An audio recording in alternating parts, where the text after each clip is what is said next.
আসসালামু আলাইকুম। সবাই কেমন আছেন? আশা করি সবাই ভালো আছেন। নতুন একটা ভিডিও নিয়ে আপনাদের সামনে আবার হাজির হলাম। আসলে আমার বড় বোন সে আমাদের তার বাসায় ইনভাইট করছে, তাই আসলাম এবং সে পিঠা বানাচ্ছে।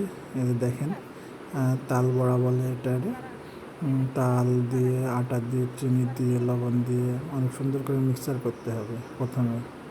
তারপরে হয়তো একটু কম হয়েছিল তালের তালের পরিমাণ, তাইতে ফিরে দিল।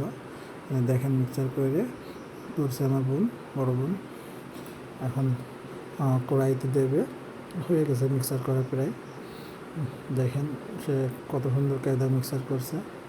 এখনই ভাজবে, যে এখনই তেলের কড়াই দিছে। যে দেখেন কড়াইতে দিছে, প্রথমে এভাবে সুন্দর কায়দায় দিতে হবে, তারপরে আস্তে আস্তে উল্টায় উল্টায় দিতে হবে। একটু কালার আসলে উল্টায় দিতে হবে। দেখেন একটার সাথে কোনোটাই লাগেনি ঠিক মতন, অনেক সুন্দর কায়দায় ভাজ দিছে আমার বোন। দেখেন পিঠায় অনেক কালার আসতেছে আস্তে আস্তে। যে কয়েকটা হয়ে গেছে, কয়েকটা হয়নি এখনও, তাই দেখা যাচ্ছে কড়াই পরেই আছে।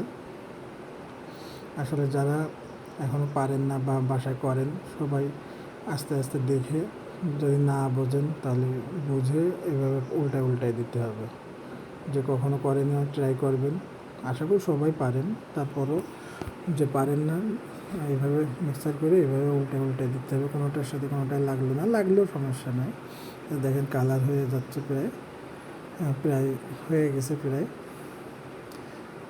এই যে আশা করি ভালো লাগবে খাইতে। এই যে দেখেন কালার কালার কেমন হয়েছে, এক খোলা বানানো হয়েছে। এই যে এখন আমরা সবাই মিলে খাওয়া দাওয়া করবো। সবাই দোয়া করবেন আমাদের জন্য। কালারটা দেখেন অনেক সুন্দর হয়েছে। সবাই ভালো থাকেন, আল্লাহ হাফেজ।